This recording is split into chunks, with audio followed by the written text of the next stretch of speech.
the Premier League could use goal line technology in the 2012-2013 season. Some may say this is not an international continental talking point, but let us finish because it is.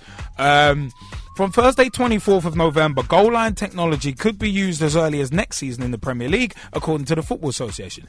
The General Secretary of the FA, Alex Horne, told the BBC that the laws governing football are likely to change if one or more of the systems currently being tested works. Goal line technology would be a huge boost for the game, he said. For years, we've thought this was a good addition to referees' armoury. 9 systems are currently under review by an independent testing authority employed by FIFA. A final decision is expected to be made in July 2012. Horn recently indicated that he believed 2012-2013 season would come too soon to see goal line technology adopted, but his comments now indicate that a fundamental change to football's rules could be implemented by the start of next season. He said it's possible we could see goal line technology in the Premier League as early as 2012-2013, and it's easy to make mistakes, and we've all seen examples where the referee and assistant referee can't see if a ball has crossed the line or not. We need to support them in decision making. Yeah, we have seen it a lot of times before. The first one I'd like to bring up is Pedro Mendes, the goal that wasn't. Jezzy, I know you'll remember that, because where did it happen? You know, I'd say to you all the time, let's not dwell on the past. Let's actually talk about what is actually important. And we're talking about... No, I'm not swiping. Really I'm not even swiping, because my next example was Luis Garcia's, in inverted commas, goal against Chelsea. That put us through in 04-05. Because I didn't see whether that ball went in or not. Didn't look like it.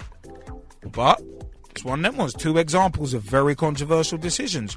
Oh God, what match was it? Watford Reading a few years back in the Championship. I think in 2009 in the Championship. It was one of them ones. Stuart Atwell somehow gave that goal, and that ball never went even close to going in. So that was strange. I think Palace had one last season. So we've seen some of this stuff before, and it seems to be happening with increasing regularity. But I kind of cut you. You were going to say? No, I mean, all I was going to say was let's talk about the real issue here, and that's bringing in goal line technology. And I know if the G-Man was with us this evening, he would take this, and it would be a push point, in the rant of the week, just him talking about it. So I want to send a big shout out to him, and looking forward to seeing him again soon as well. Saw him this morning. Good seeing you, buddy. This is the thing. Goal line technology is needed. There is no 2 ways about it, no 3 ways about it. There is absolutely no room for discussion as to whether or not it's needed. It is needed, right? If we want to go to another example, we could even use the Rio Ferdinand corner / penalty / maybe he didn't want to be perceived as a homer incident on Saturday as well. Well, I wouldn't use that. And I'll tell you why. Because the reason why I would. All right, go on.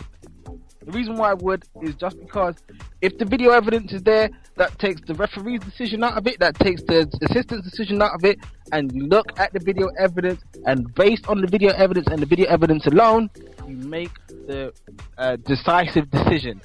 See, this is why goal line technology could be potentially dangerous, and a lot of people have argued this point to me.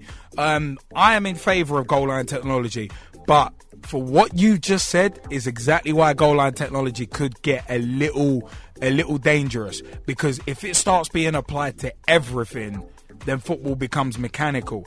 The reason being, I am an advocate of goal line technology, and that's it. Because I said, otherwise football gets really mechanical, and everyone's going to be calling for video replays for everything. And then the game is going to start stopping and starting. I think it's only good for goal line.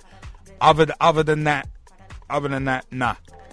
Because as I said, it opens up Pandora's box. This is where the replays could be used, and I know you say it's going to be stop and start, everything, all the rest of it. Right? What is that I'm actually talking about when we use it is a legitimate confusion, right, between the linesman, referee's assistant, and the referee himself. Right. In this case, there was 2 different actual calls that were made. right? And it was at a natural break in play anyway, right? Because the corner would have been given, the ball would have to go to the corner spot, somebody would have taken the corner anyway, and on top of that, right, if it was a legitimate penalty, the ball would have been placed in the penalty spot, the players would have been cleared out the area, penalty taker would have to get himself set, the goalkeeper would have been on, like, all the rest of that stuff. So in those sorts of situations, I really don't see the problem in using the replay system as well. The thing is with it, yeah. Say there's confusion 4, 5, 6 times per match like that, though.